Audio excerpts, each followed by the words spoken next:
Vamos abrir a Bíblia em 1 Coríntios 11. 1 Coríntios 11, nós vamos ler novamente a passagem do versículo 17. Na verdade, do versículo 23 ao 28. 23 ao 28 de 1 Coríntios 11. Diz assim, 23. Conseguiram achar? É o 23? Isso. 1 Coríntios 11, nós vamos ler do 23 ao 27. Diz assim o 23. Eu recebi do Senhor este ensinamento que passei para vocês. Que o Senhor Jesus, na noite em que foi traído, pegou o pão e deu graças a Deus.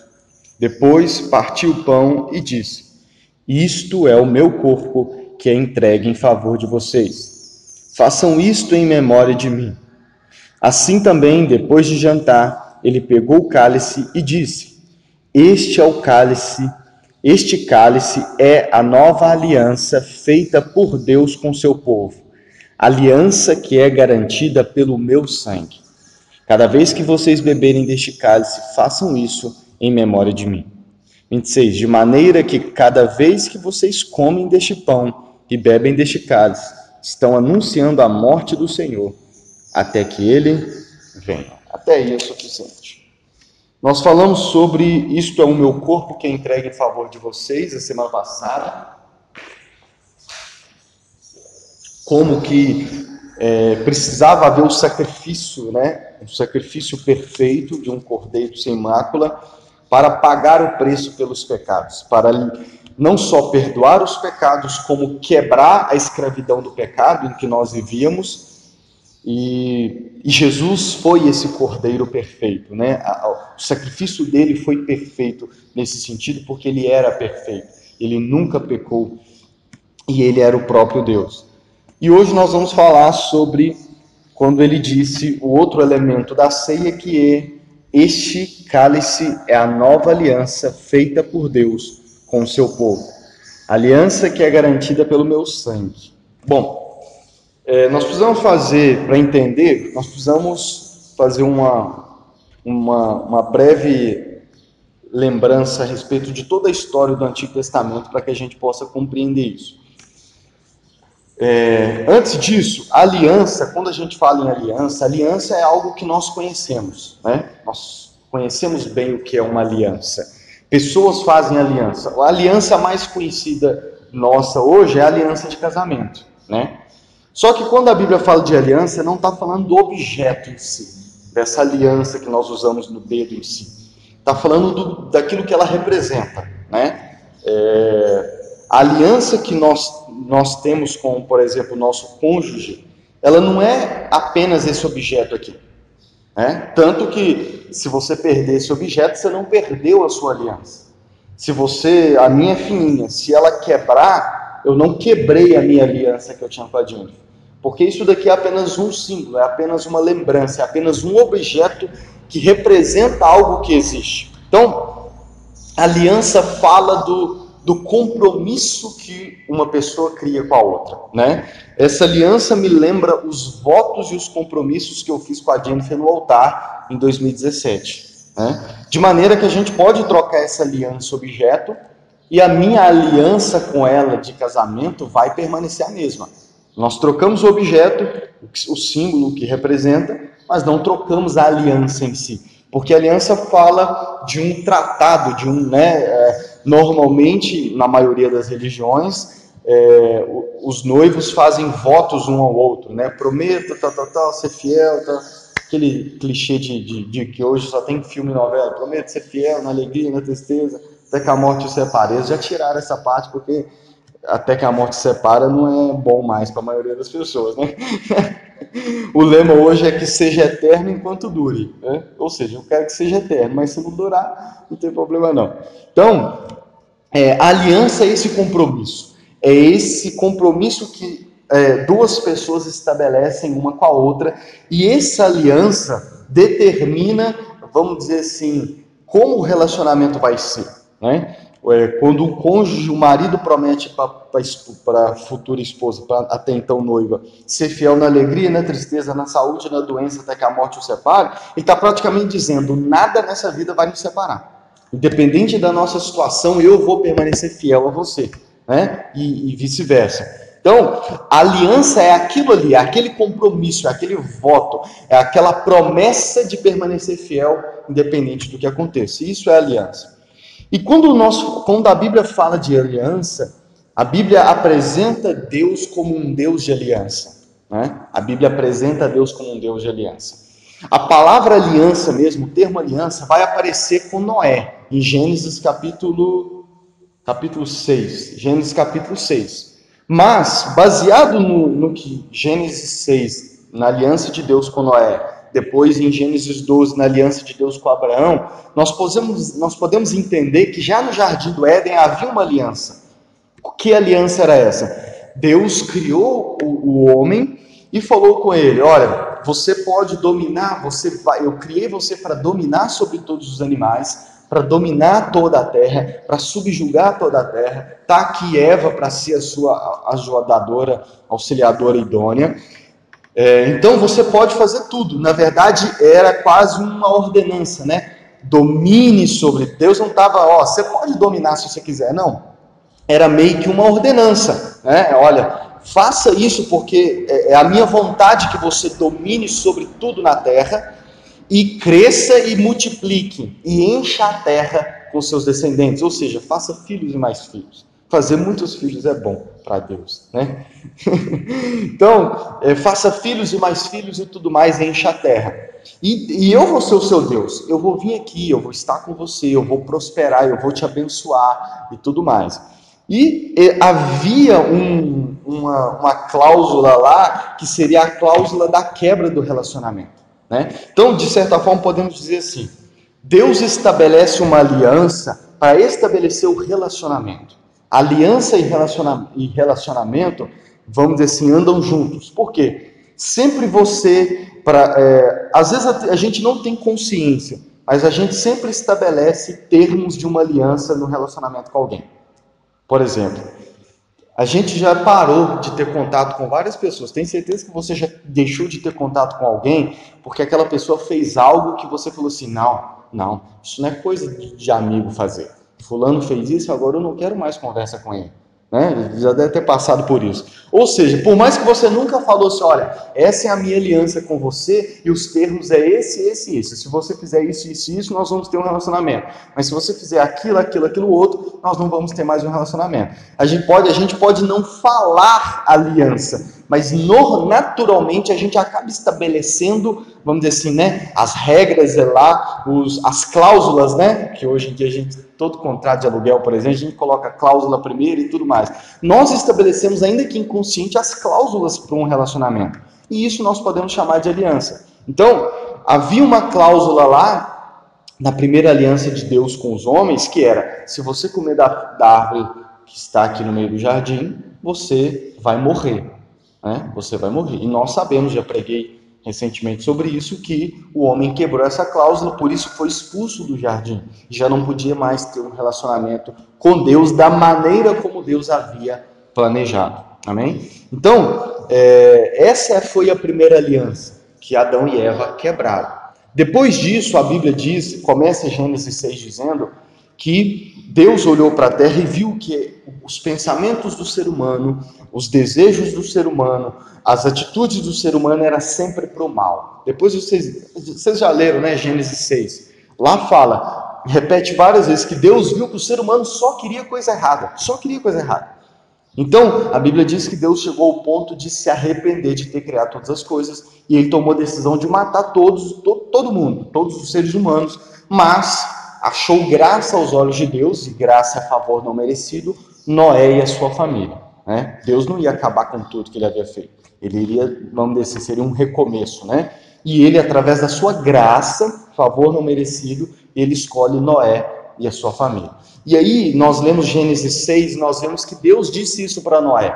Deus revelou isso para Noé. Eu me arrependo de ter criado os seres humanos, vou matar todos, mas com você e a sua família eu vou estabelecer a minha aliança. E quais são as bases dessa aliança?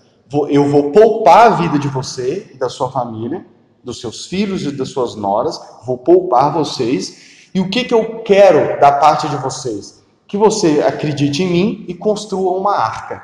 E dentro dessa arca coloque os animais, porque é através de vocês, seres humanos, e desses animais que vocês vão separar, que eu vou começar tudo de novo.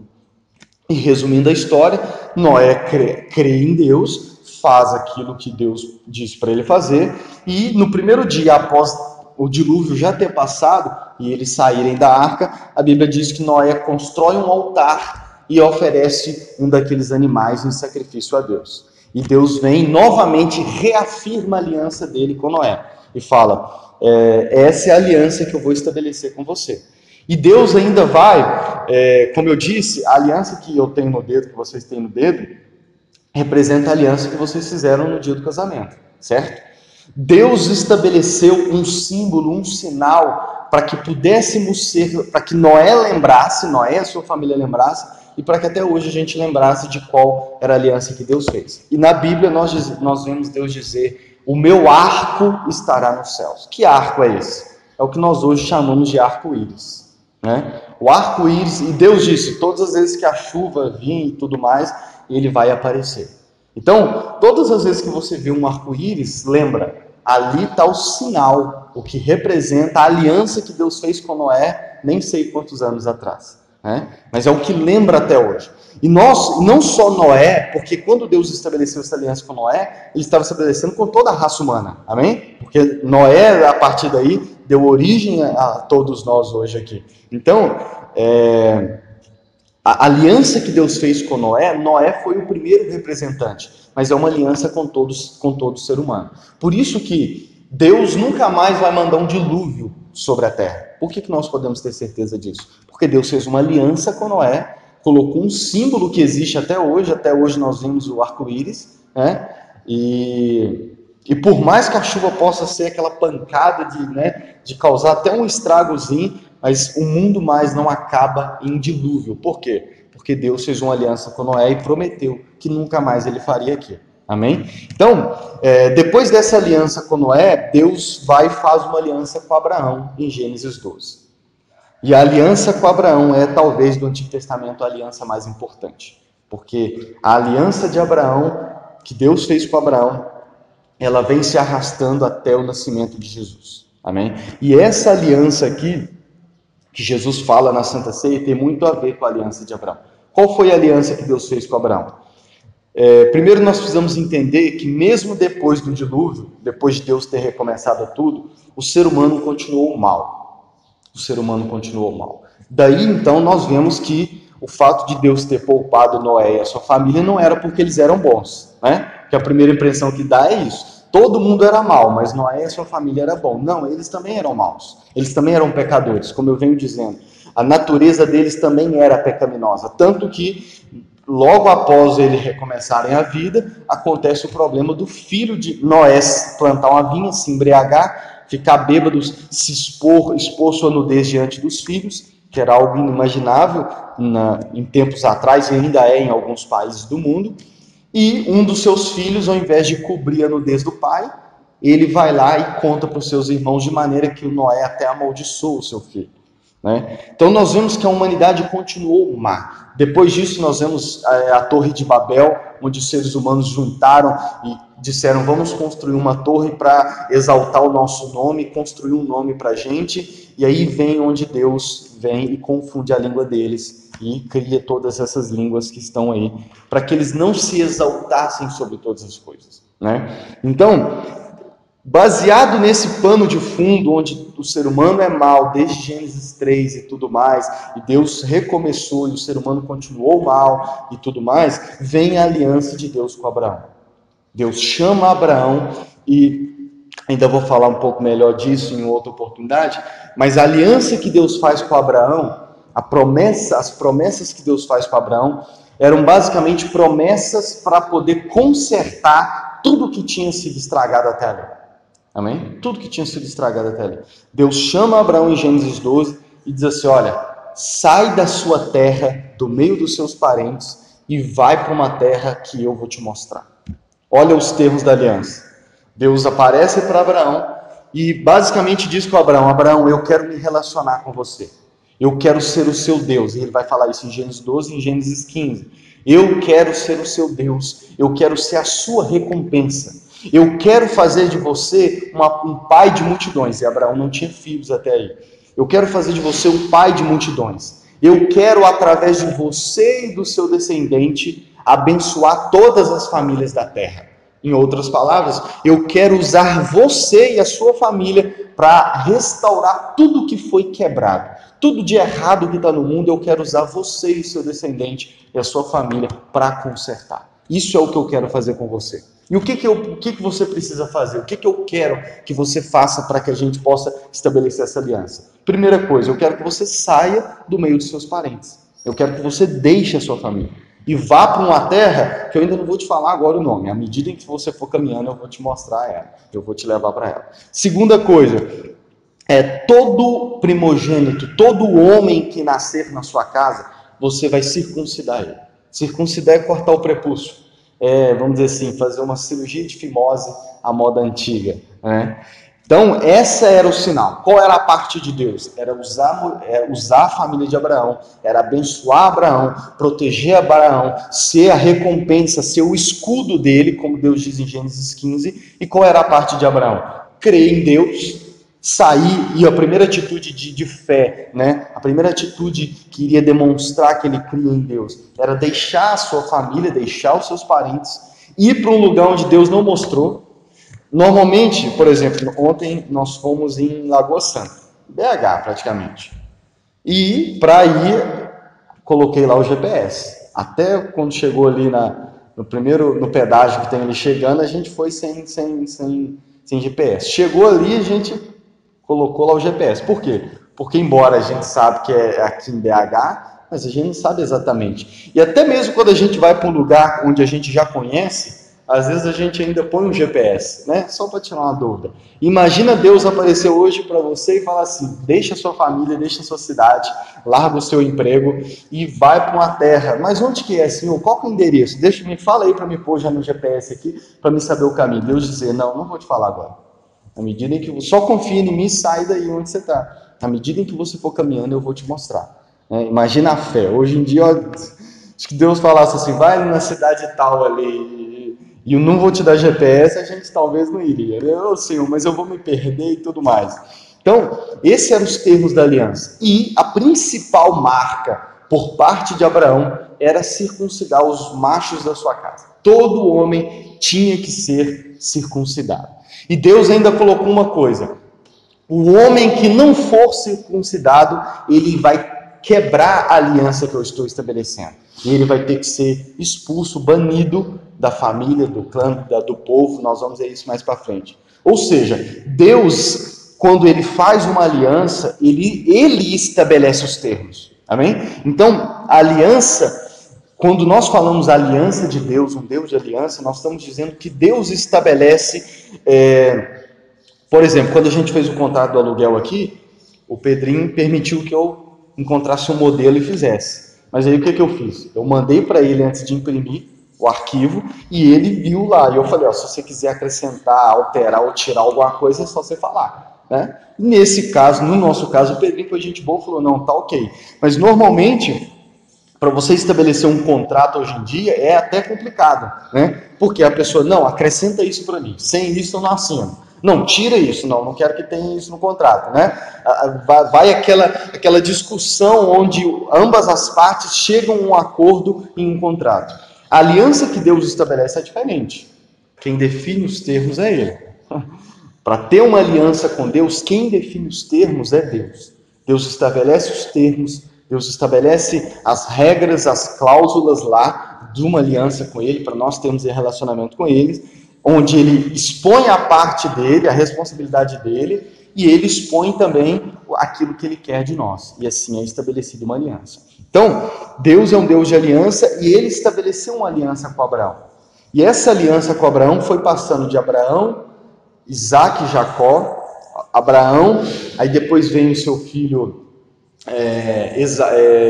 Isaac, De Isaac passa para os 2 filhos, Esaú e Jacó, e dos filhos de Jacó, os 12 filhos que Jacó teve, que deu origem às 12 tribos de Israel, ao povo de Israel, que existe até hoje e a aliança está de pé até hoje. Então, a partir de Gênesis 12 e 15, o resto do Antigo Testamento é contar a história de como foi esse relacionamento entre Deus e o seu povo. Amém? Por quê? Porque Deus disse para Abraão: através de você eu vou fazer uma nação que vai ser o meu povo. Vai ser o meu povo. Nós chegamos, por exemplo, em Êxodo 19, onde Moisés já tinha libertado o povo, e no Monte Sinai, Deus apresenta para eles, através de Moisés, a lei, que é os 5 primeiros livros que nós temos na Bíblia. E para que servia a lei? Para falar, Deus ali estava estabelecendo os termos da aliança que ele estava dando. Para Abraão, ele já fez a aliança, mas não deu muitos detalhes. Ele basicamente falou 2 coisas: sai de onde você está, confia que eu vou te levar para uma terra prometida, né? Por isso que chama terra prometida, e circuncida todo homem que nascer na sua casa.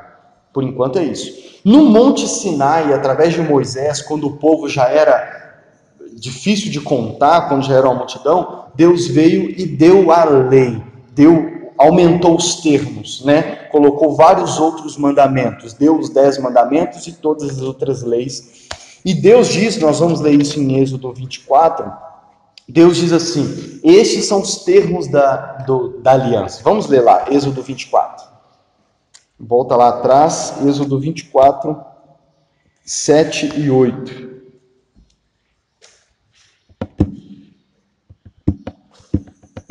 Na verdade, Êxodo 24, bem no início, Gênesis, Êxodo.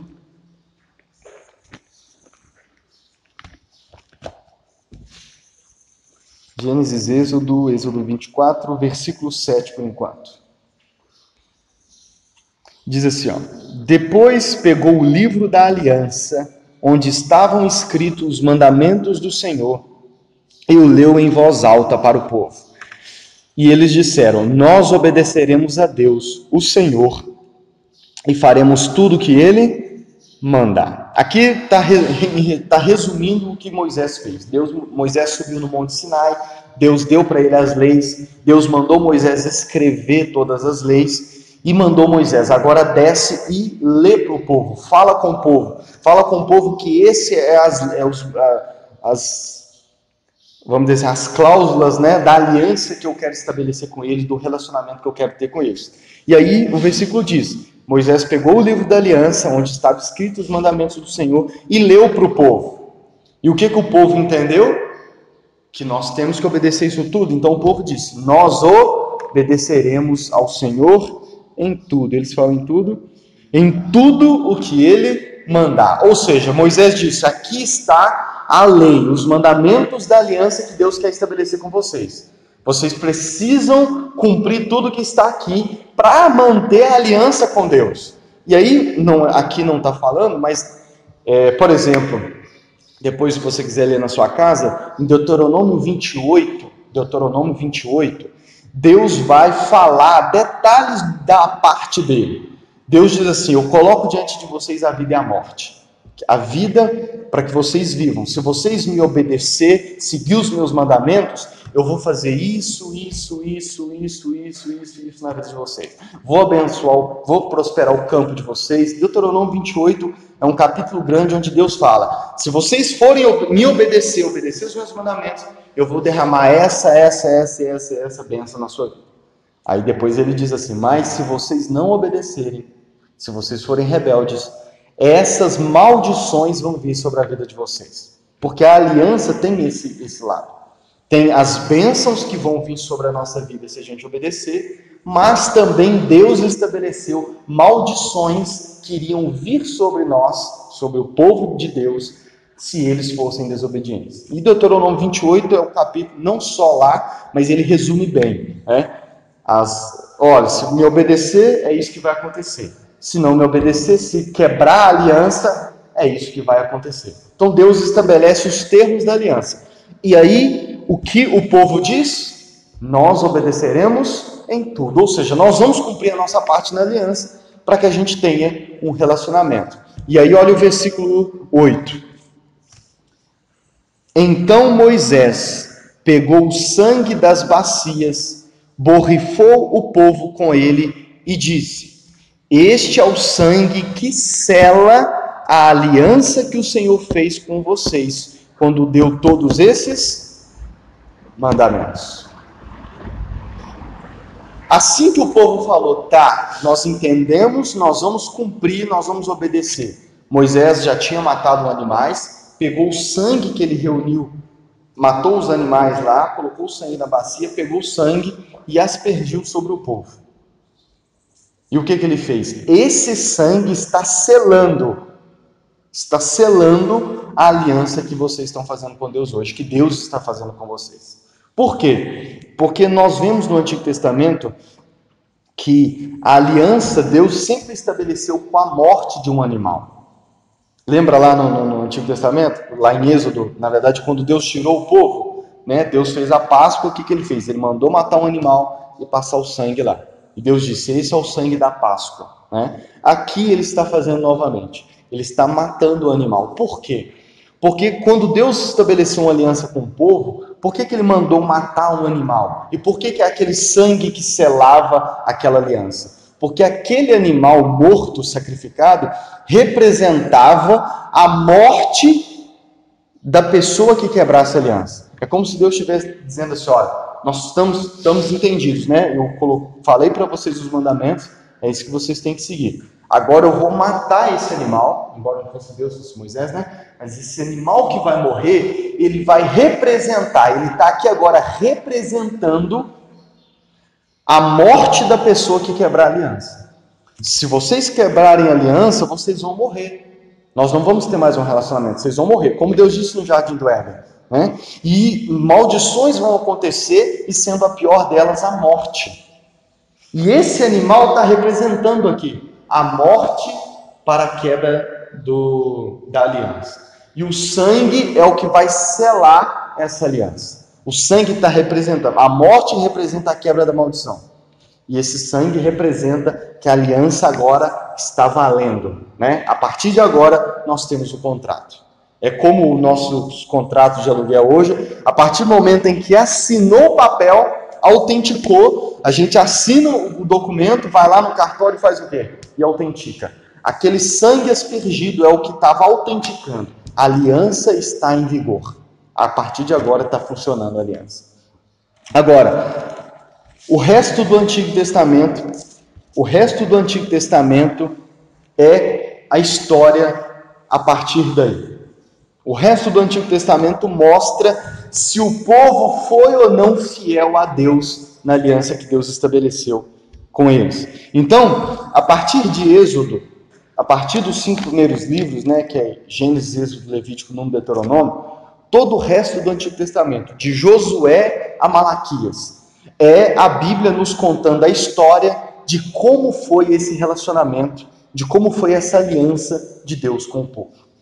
E o que a gente vê em todo o Antigo Testamento é que, infelizmente, o povo não cumpriu o que eles falaram aqui em Êxodo 24. Em Êxodo 24:8, eles disseram: nós obedeceremos a Deus, o Senhor, e faremos tudo o que Ele mandar. Mas o que nós vemos ao ler a história da Bíblia é que o povo não cumpriu a sua parte. Eles não cumpriram o que eles prometeram para Deus aqui em Êxodo 24. Eles não obedeceram a Deus em tudo o que Deus mandou. Isso nós já vemos no livro de Josué. Quando Deus mandava não ficar com o despojo de guerra e eles guardavam o despojo de guerra. Quando Deus mandou para eles não casar com outros povos de outras nações e o povo de Deus casou com outros povos. Quando Deus mandou eles não adorar outros deuses e eles adoraram outros deuses. A história do Antigo Testamento, a partir de Josué até Malaquias, é uma história, vamos dizer assim, triste, com uns períodos mais tristes do que o outro. Porque é um retrato, a Bíblia mostrando como que o povo não cumpriu a sua parte da aliança. O povo não obedeceu a Deus. Não obedeceu. E aqui é que entra. E nós vemos ao longo da história da Bíblia, eles sofrendo os resultados e as consequências de não serem fiéis a Deus. Quando Deus disse, se vocês me desobedecerem, é isso que vai acontecer, todas essas maldições vão acontecer, de fato nós vemos isso acontecer ao longo da história do povo de Deus. Eles voltaram a ser escravos, vários inimigos, povos vizinhos, entraram em guerra contra eles e os venceram. Eles foram escravos novamente 70 anos na Babilônia, né, que é o período de Jeremias ali. Ou seja, eles colheram várias consequências ruins por quebrarem a sua aliança com Deus. E o que nós vemos é que eles não conseguiram ser fiéis à sua parte da aliança.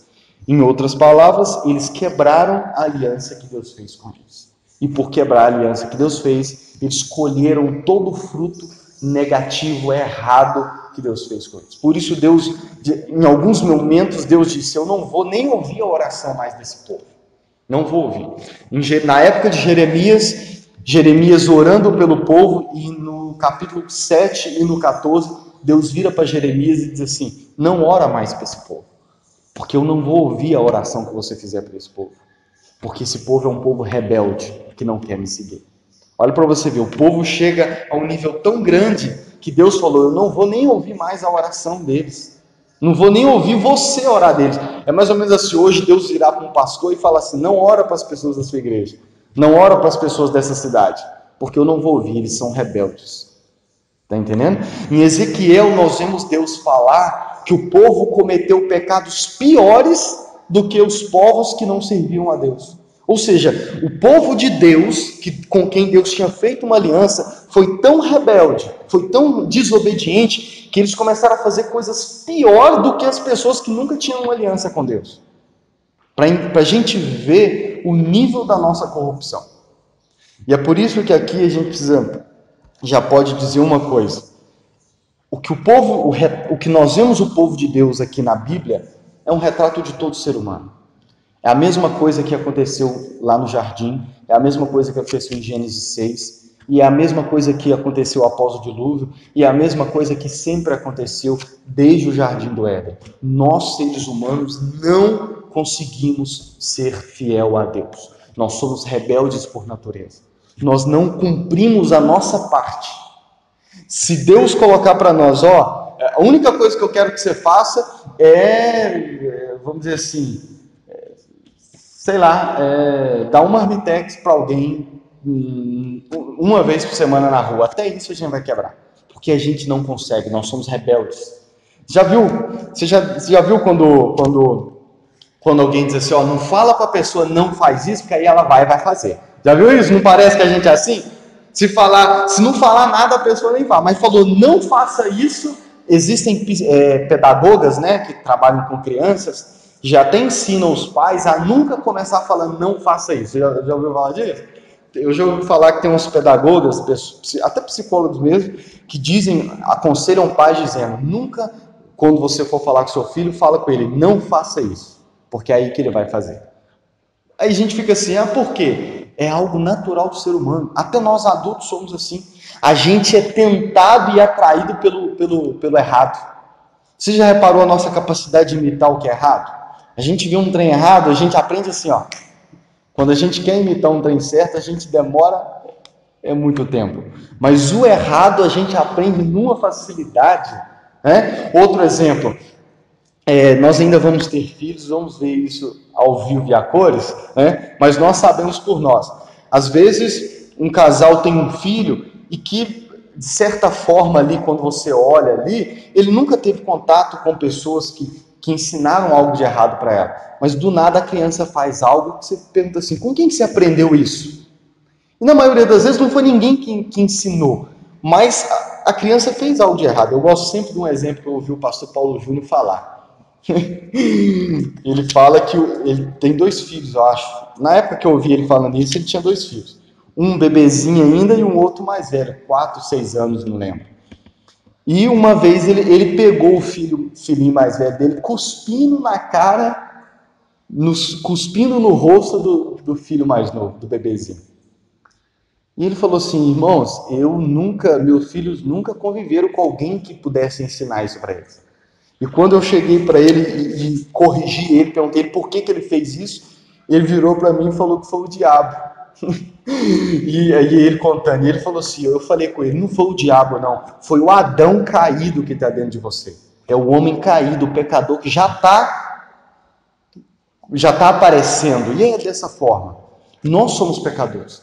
E às vezes, até quando ninguém nos ensina algo de errado, a gente acaba fazendo naturalmente, a gente fala, poxa, com quem que eu aprendi? É porque a nossa natureza é assim. Nós somos naturalmente rebeldes para com Deus. E aqui entra um dilema. Deus nunca abre mão da sua aliança. Deus não volta atrás quando ele estabelece uma aliança com alguém. Ele não volta atrás. Em Jeremias, Deus diz assim: se alguém conseguir impedir o sol de nascer e a lua de chegar à noite, se alguém conseguir impedir que isso aconteça, aí então eu quebro a aliança que eu fiz com Jacó. Só que quem consegue impedir o sol de nascer? Ninguém. Isso era a maneira dele mostrar, olha, eu não volto atrás quando eu prometo algo. O que eu prometi, o que eu estabeleci, o que eu disse, vai acontecer. Lembra quando Jesus disse assim, passará céus e terra, mas as minhas palavras permanecerão? Era Deus dizendo, a Bíblia ela é cheia em dizer, Deus não é homem para que minta, nem filho do homem para que se arrependa. Isso significa que Deus, quando diz que vai fazer algo, ele faz. Ele não volta atrás. Se ele disse, eu vou fazer. Em Timóteo diz que ainda que a gente seja infiel na nossa parte, Deus todavia permanece fiel, porque ele não pode negar quem ele é. Deus é fiel, ele é um Deus de aliança, e ainda que a outra parte, nós seres humanos, quebramos a nossa parte, Deus não quebra a sua. Porque nós seres humanos somos assim. A gente estabelece um contrato. Se a gente vê outra pessoa quebrando, o que a gente faz? Então eu também tenho o direito de quebrar. Não, você fez? Não, você fez? Beleza, então eu também vou fazer. Você está entendendo? Você fez, então eu também vou fazer. Deus não é assim. Ao ver a corrupção do homem, ele não falou, então agora também eu não vou cumprir a minha parte. Não.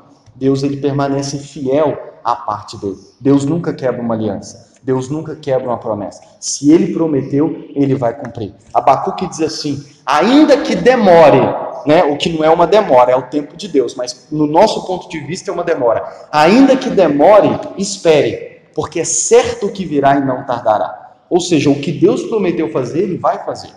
Só que nós somos infiéis na nossa parte. E ao mesmo tempo em que a parte boa das bênçãos, Deus não volta atrás, Deus lá na lei, na aliança, estabeleceu que se nós fôssemos infiéis, se o povo dele fosse infiel, o que iria acontecer? Maldição e morte. E se Deus não quebra uma aliança, seja a parte boa, a parte ruim também não. Por isso que quando ele falou com Adão e Eva, se vocês comerem desse fruto, vocês vão morrer, de fato, a morte entrou no mundo ali. Eles não morreram naquele momento, mas a morte não fazia parte do plano eterno de Deus. O ser humano não era para morrer, era para viver eternamente, como nós vamos viver. Mas por causa do pecado, a morte entrou no mundo. Tem gente que diz assim, a morte gera aceitação. A morte é algo natural da vida. A gente nasce, cresce, vive e morre. Faz parte natural da vida. Não, não faz. Não faz. Hoje, a nossa realidade hoje faz parte, infelizmente. Mas o plano, o propósito eterno de Deus não era incluir a morte. A morte não faz parte do plano original de Deus. Não faz parte da vontade de Deus. Ela só existe por causa do pecado, porque nós pecamos. Mas como nós pecamos, nós vivemos, nós colhemos os frutos. Então, nós vemos o povo de Deus sofrer e com a gente não é diferente. Agora, o lema é o seguinte, se o ser humano quebrou sua parte da aliança, como então nós vamos ter um relacionamento com Deus? Como que nós podemos ter um relacionamento com Deus se a gente é infiel? Se a gente quebra a nossa parte? Se a gente não consegue cumprir a nossa parte? Por mais que possa ser fácil ali o que Deus pediu, nós não conseguimos cumprir. Como então nós podemos ter uma aliança com Deus? Como o povo de Deus podia ter esperança de ter um relacionamento com Deus se ele era infiel? Lembra do texto que depois eu mandei para vocês durante a semana em Jeremias? Deus, Jeremias 13,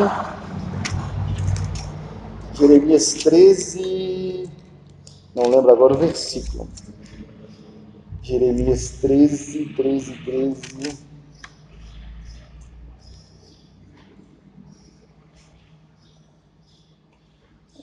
Aqui, ó, 13, 23. Olha Deus dizendo para o povo: por acaso um homem negro pode mudar a cor da sua pele? Um homem preto. Essa tradução ficou meio esquisita falando homem preto, né? Enfim. Por acaso um homem preto pode mudar a cor da sua pele, ou um leopardo tirar suas manchas? Se isso fosse possível, vocês que só sabem fazer o mal também poderiam aprender a fazer? Tudo bem, eu gosto desse exercício. Porque olha o que Deus está dizendo. Se um homem, independente da sua cor, aqui ele usa especificamente preto, negro, pudesse mudar a cor da sua pele, ou um leopardo pudesse tirar as suas manchas, se isso fosse possível, então seria possível vocês aprender a fazer o que é bem. Porque vocês só sabem fazer o que é mal. E esse é um retrato não só do povo de Deus na Bíblia, como nosso também, de todo ser humano. Todo ser humano. Esse é um retrato de todo ser humano. Nós somos acostumados com o mal. E nós dificilmente fazemos o bem. Por isso não há um justo sequer. Agora, se nós somos assim, como nós podemos ter um relacionamento com Deus se a gente não consegue cumprir a nossa parte? Como?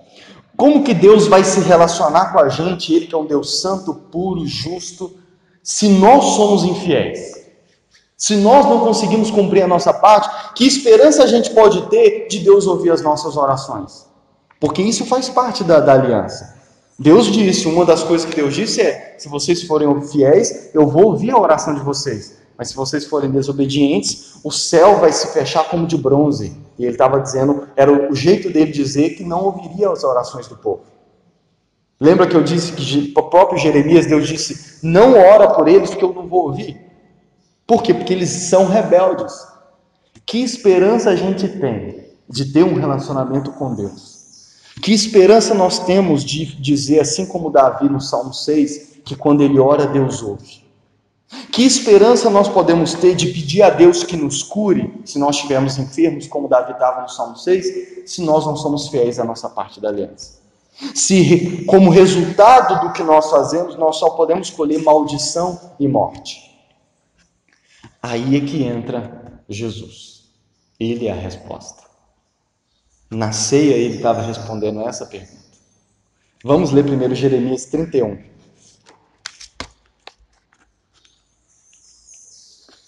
Jeremias 31 a 34. Capítulo 31, dos versículos 31 a 34. Uma coisa que nós precisamos entender é que quando a gente lê a história do povo de Israel na Bíblia, do povo de Deus na Bíblia, a gente está basicamente também lendo a nossa história. A gente é a mesma coisa que eles. É por isso que nós temos que ser misericordiosos com os erros das outras pessoas. Porque nós não somos diferentes. Todos nós pecamos. Amém? Uma pessoa que tem dificuldade em ter misericórdia dos outros, dos erros dos outros, dos pecados dos outros, é uma pessoa que no fundo se acha bom, se acha fiel.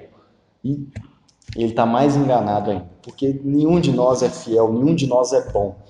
Vamos lá, Jeremias 31 a 34, diz assim: o Senhor Deus diz: está chegando o tempo em que farei uma nova aliança com o povo de Israel e com o povo de Judá.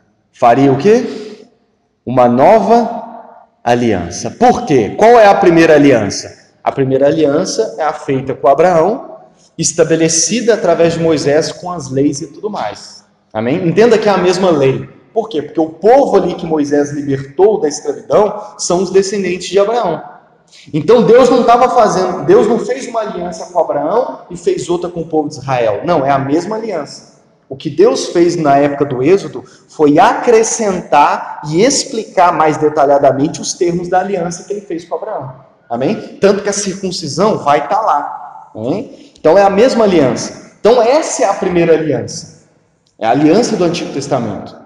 Certo? Mas aqui em Jeremias, e depois de usar Jeremias para exortar o povo, de falar com o povo que eles não sabem fazer o certo, que eles eram rebeldes, Deus usou Jeremias para falar com eles: eu vou deixar vocês serem escravos 70 anos. Deus avisa quanto tempo ele ia durar. Deus avisa, Jeremias fala com eles que eles vão ser escravos 70 anos. E o detalhe, procura o filme de Jeremias na internet, ou lê o livro, né? Nós vemos que o povo, enquanto os inimigos ali estavam cercando ali, prestes a dominar eles ainda tinham esperança de que eles iam pedir a Deus e Deus iria livrar eles dos inimigos. E aí falsos profetas apareceram dizendo assim: não, Deus vai proteger vocês, Deus vai livrar vocês dos inimigos. Só que eles eram falsos profetas, Deus não mandou eles falar isso, mas eles falavam em nome de Deus. Mas Deus estava usando Jeremias para dizer o seguinte: fala com eles que não adianta eles resistir. Quanto mais eles resistir, vai ser pior. O que eu quero que eles façam é que se deixe, se entrega, né? Se entrega, não resiste. Porque quanto mais você resistir, vai ser pior. Se entrega, porque eu já determinei. Vocês vão ficar 70 anos escravos no Egito. Porque é o que vocês vão colher por serem rebeldes. Mas aqui no capítulo 31, Deus não termina apenas com a má notícia. Deus vem e diz assim: está chegando o tempo em que farei uma nova aliança com o povo de Israel e com o povo de Judá. 32. Essa aliança não será aquela que eu fiz com os antepassados deles nos dias em que os peguei pela mão e os tirei da terra do Egito. Está se referindo a Êxodo, né? Embora eu fosse o Deus deles, eles quebraram a minha aliança. Quando Deus diz assim, embora eu fosse o Deus deles, nessa frase simples Deus está dizendo assim: eu cumpri a minha parte da aliança. Eu fui o Deus deles, eu protegi, eu guardei, eu fiz tudo o que eu tinha que fazer da minha parte da aliança.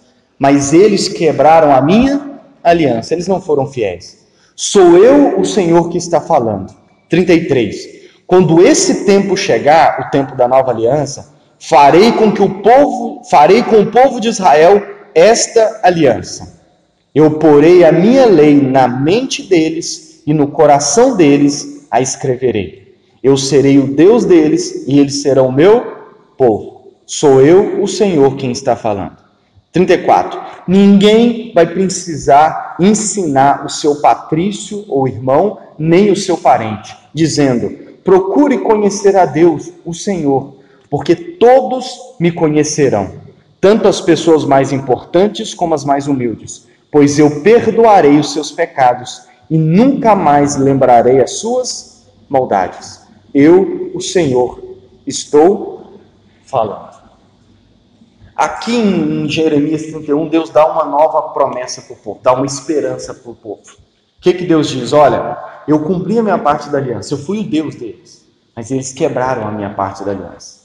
Ou seja, aquela primeira aliança que nós fizemos, vocês quebraram ela. Vocês foram infiéis a elas. Vocês não me obedeceram, vocês foram infiéis, desobedientes. Mas diga para eles, Jeremias, está chegando o tempo em que eu vou fazer uma nova aliança com eles. Uma nova aliança. E essa aliança vai ser diferente da primeira. Quando esse tempo chegar, a aliança que eu vou fazer com eles é a seguinte: eu vou colocar a minha lei no coração deles. Não vai ser mais uma pedra, porque no Sinai, Deus escreveu os mandamentos numa pedra. Eu agora vou escrever no coração deles essa lei. E ele diz assim: eu vou ser o Deus deles e eles serão o meu povo. Ninguém vai precisar ensinar um ao outro, porque todos vão me conhecer. E a resposta e a pergunta é: quando é que esse tempo chegou? Quando foi que isso aconteceu? Quando Jesus veio. Por isso que nós vamos ler Coríntios. Agora a gente vai entender Coríntios 11. Ou seja, Deus deu a promessa de que ia fazer uma nova aliança e disse: não é agora. Por enquanto vocês vão pagar por terem sido infiéis à primeira aliança. Vocês vão ser escravos 70 anos. Mas vai chegar um tempo, e está chegando, em que eu vou fazer uma nova aliança com vocês. E a diferença é que agora eu vou pôr a minha lei, a minha vontade no coração de vocês. Quando é que esse tempo chegou? 1 Coríntios 11, versículo 25. Assim também, depois do jantar, ele pegou o cálice e disse: este cálice é a nova aliança, feita por Deus com seu povo. Aliança que é garantida ou selada pelo meu sangue. Qual foi a morte que aconteceu e qual foi o sangue usado para firmar a primeira aliança? Foi a morte de um animal. E a morte desse animal representava o quê? A morte dos infiéis, dos que quebrassem a aliança. O sangue era o selo, era a autenticação de que a aliança agora estava em vigor, estava funcionando. A nova aliança, qual foi o sacrifício realizado para estabelecer ela? Jesus. Jesus nunca quebrou a aliança dele com Deus. Jesus nunca foi desobediente. Jesus nunca foi infiel a Deus. Mas ele morreu como um infiel. Ele morreu como um pecador, no meu e no seu lugar, no lugar do povo de Israel, no lugar de todos nós que fomos e somos o quê? Desobedientes e infiéis. Jesus foi fiel. Ele não merecia morrer porque ele era fiel a Deus, mas ele morreu no lugar dos infiéis. Ele morreu no lugar dos pecadores. Ele morreu no lugar dos que quebraram a aliança, no meu e no seu lugar. Para quê? Para morrer a morte que nós merecíamos por sermos infiéis.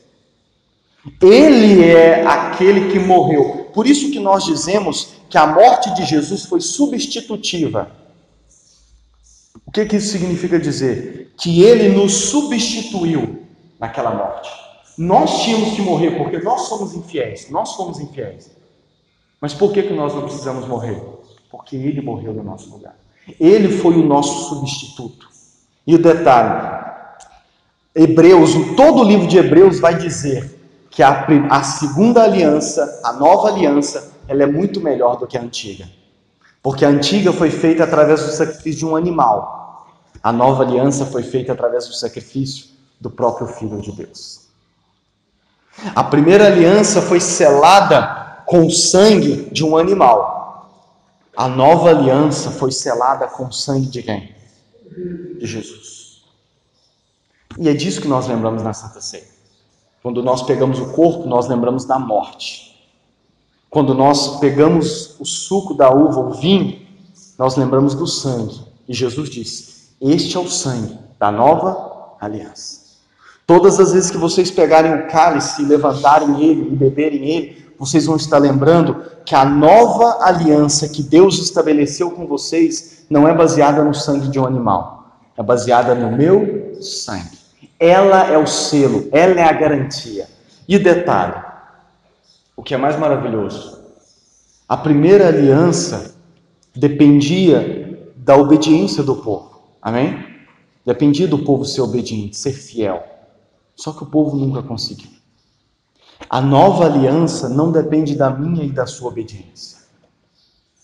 A nova aliança, a aliança que Deus estabeleceu comigo e com você que crê, baseado no sangue de Jesus, não depende mais da minha e da sua obediência. Não depende de eu e você conseguir ser perfeito.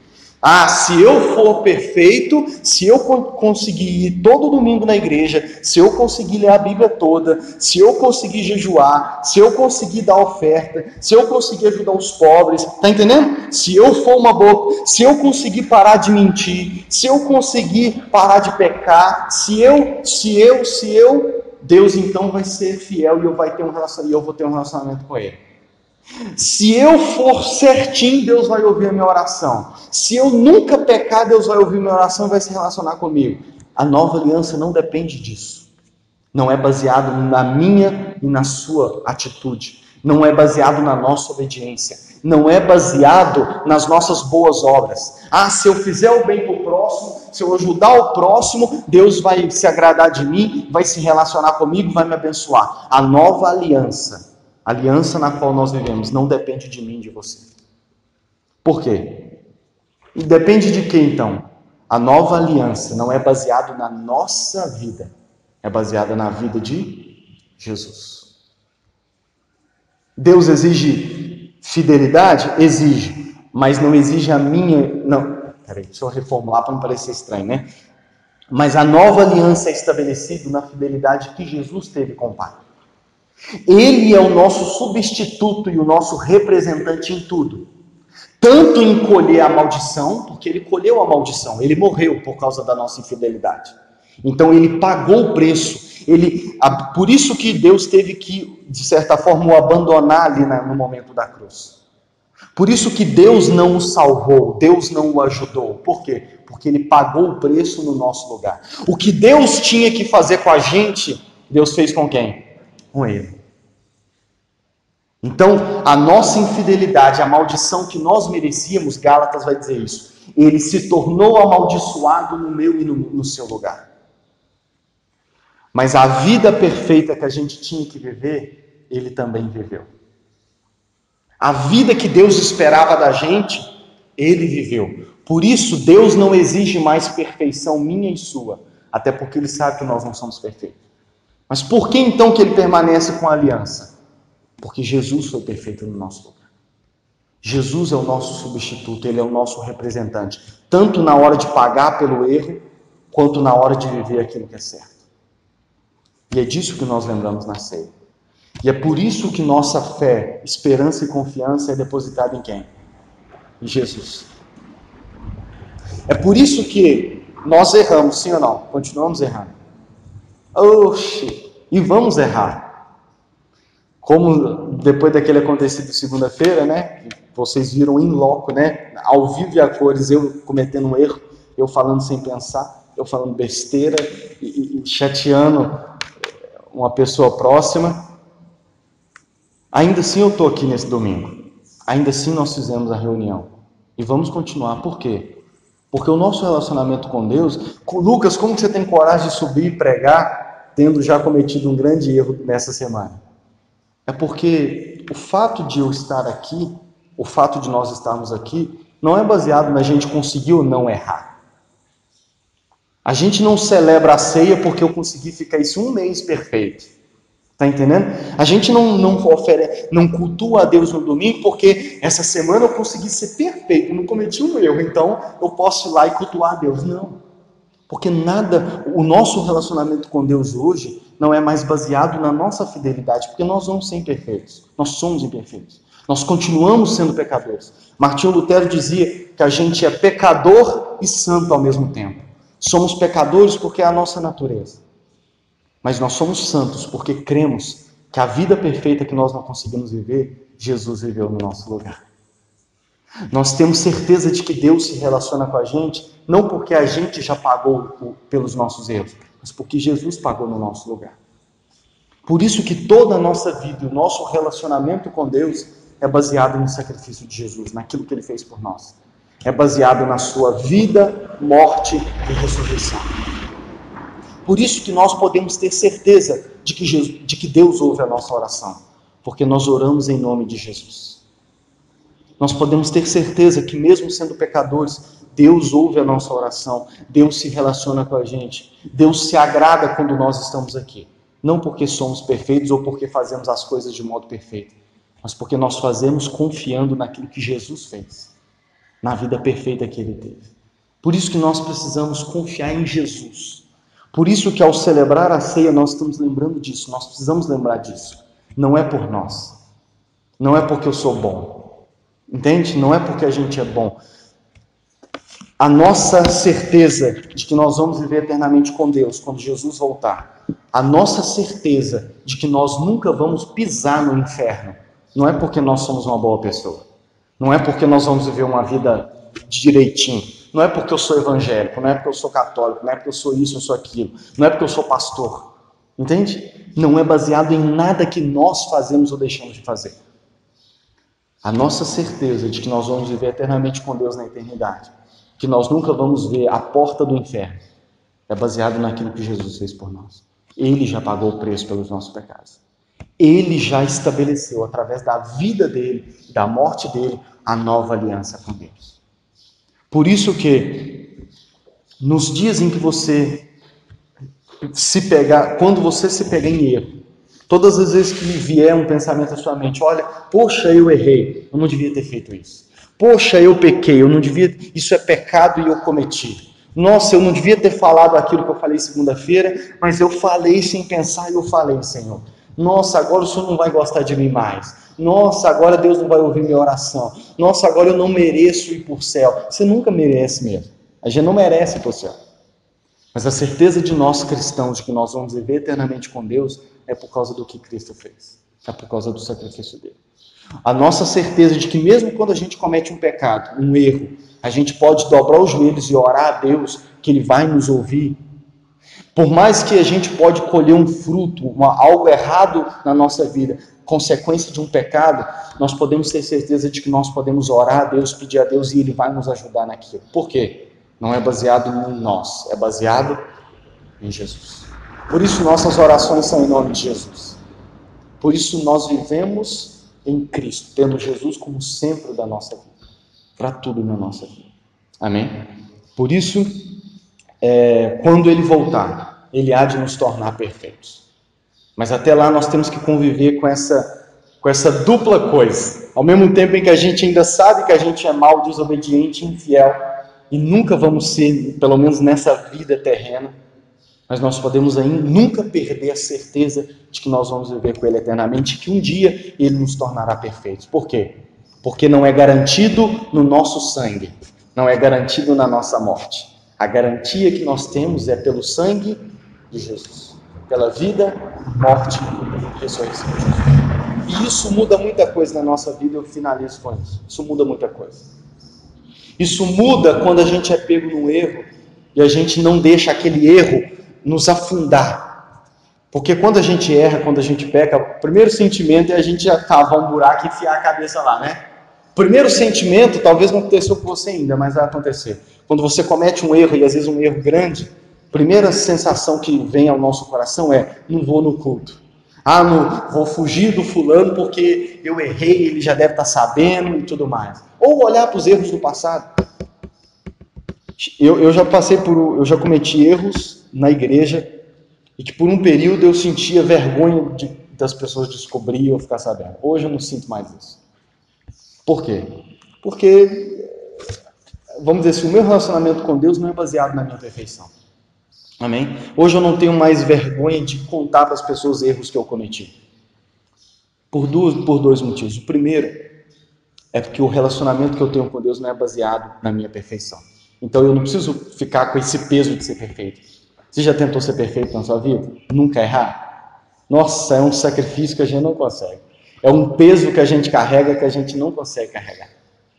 Mas a partir do momento que a gente entende e crê que o nosso relacionamento com Deus não depende da nossa perfeição, esse peso sai. Eu não preciso ser perfeito. Eu não preciso ter medo de decepcionar vocês, porque uma hora vai acontecer. A pessoa que eu decepcionei essa semana, o que eu fiz foi lembrar: olha, não foi a primeira vez nem vai ser a última. Lembra quando eu te decepcionei nisso, naquilo outro? Então, é o que eu sou imperfeito. Perfeito é só Jesus. Entende? Então, vai chegar um momento em que nós vamos decepcionar uns aos outros. Mas vamos continuar juntos, vamos continuar cristãos. Por quê? Porque não é baseado na nossa perfeição. Amém? E a segunda coisa é que nada nessa vida, nem mesmo os nossos erros, é motivo para Deus nos abandonar. Nós temos uma aliança muito maior. Se Deus falou no Antigo Testamento que só quebraria a sua aliança se alguém impedisse o sol de nascer ou a lua de chegar à noite, imagina a nova aliança que é baseada no sangue de Jesus. Nós podemos, todos os dias que você vê o sol nascendo, lembra, assim é a aliança que Deus tem comigo em Cristo Jesus. Nada quebra. Por isso Romanos 8 vai dizer que nada nessa vida, nem nos céus, nem na terra, é capaz de quebrar, de nos afastar do amor de Deus. Porque o amor de Deus por nós não é baseado na nossa perfeição. É baseado na perfeição de Jesus. Amém? Vamos orar?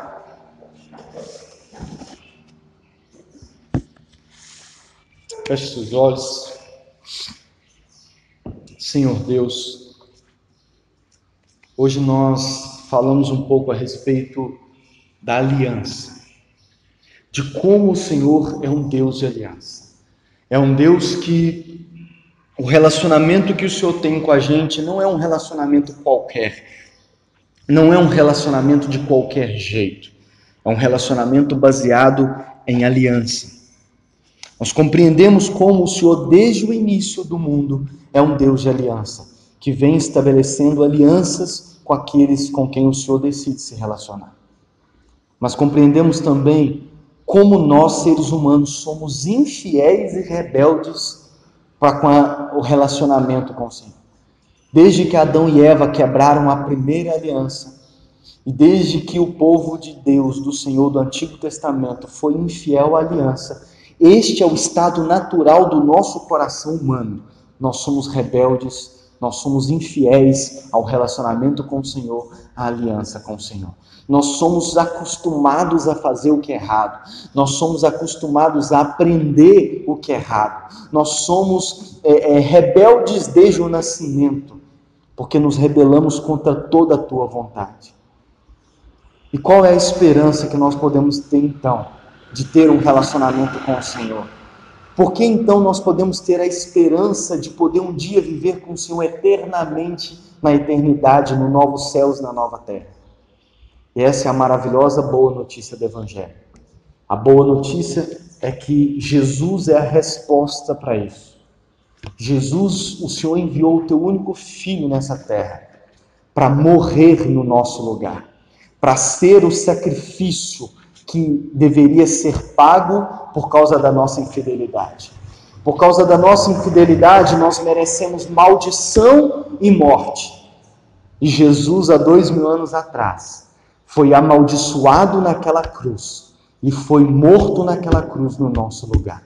As maldições que viriam sobre a nossa vida porque nós somos rebeldes foram derramadas sobre a vida de Jesus naquela cruz. A morte que nós merecíamos por sermos rebeldes, Jesus morreu no nosso lugar naquele dia. Por isso, nós não precisamos mais pagar pelos nossos erros. Podemos receber o perdão dos nossos pecados, da nossa infidelidade, porque Ele morreu no nosso lugar. E podemos sair daqui nesta manhã e viver com uma certeza absoluta de que nós podemos ter uma nova aliança com o Senhor, de que nós temos um novo relacionamento com o Senhor, não mais baseado na nossa infidelidade ou fidelidade, mas baseado na vida, na fidelidade de Jesus, porque Ele foi fiel ao Senhor. Ele viveu uma vida perfeita que nós não conseguimos viver. Por isso Ele é o nosso substituto, Ele é o nosso representante. Ele é aquele em quem nós devemos confiar e através do qual nós temos um novo relacionamento com o Senhor. Por isso Jesus disse: ninguém vai ao Pai a não ser por mim. É preciso, para ter um relacionamento com Deus hoje, estar baseado no sacrifício de Jesus. Por isso, Pai, por isso, Senhor Jesus, nós depositamos a nossa fé, confiança e descanso em Ti. Descanso quando nós somos pegos em erros. Descanso quando a gente vê que nós não conseguimos ser perfeitos, não conseguimos ser fiéis. Nós podemos descansar, porque o Senhor foi fiel por nós. Confiança, porque se uma aliança feita pelo sangue de animal era válida, quanto mais uma aliança feita pelo teu sangue. E podemos ter paz, porque o castigo que nós merecíamos, o Senhor pagou por nós. Que Jesus, nós possamos viver uma vida e um relacionamento com o Pai, baseado em Ti, naquilo que o Senhor fez por nós, para a glória de Deus. Amém? Amém.